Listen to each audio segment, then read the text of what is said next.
parfois le langage peut être performant techniquement et le patient dans la vie de tous les jours malheureusement peut sauter du coq à l'âne, avoir des difficultés à raconter, à expliquer des choses ou alors être trop familier, monopoliser la parole, avoir du mal à développer ses idées.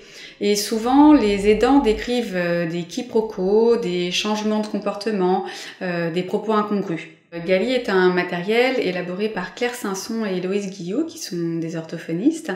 Il est destiné à l'évaluation des difficultés que peuvent avoir certains patients en situation de conversation. Les patients victimes de traumatismes crâniens, d'AVC, de tumeurs cérébrales, mais aussi des patients présentant des maladies neurodégénératives débutantes, Alzheimer, démence frontotemporale, aphasie progressive primaire, sclérose en plaques. En fin de compte, ce dont on s'aperçoit, c'est que les troubles conversationnels, qui font partie des atteintes des habiletés sociales, sont bien plus fréquents qu'on ne le pense. Gali peut également s'adresser donc à des patients aphasiques qui ont bien récupéré, qui se plaignent de difficultés de communication au quotidien.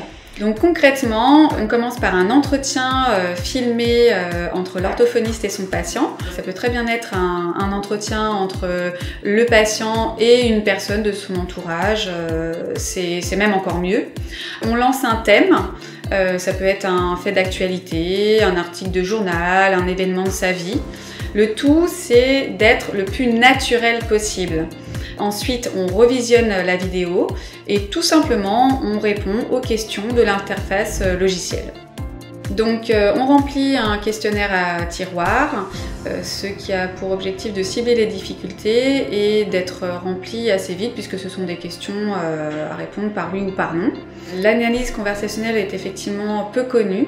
Donc, pour chaque item, il y a un PDF d'explication, une petite vidéo d'explication qui nous aide vraiment à analyser les mimiques, l'intonation, etc. du patient. Et si véritablement on veut aller plus loin, on a de nombreuses informations sur l'intonation, la cohérence, le regard, les pauses et les chevauchements, etc.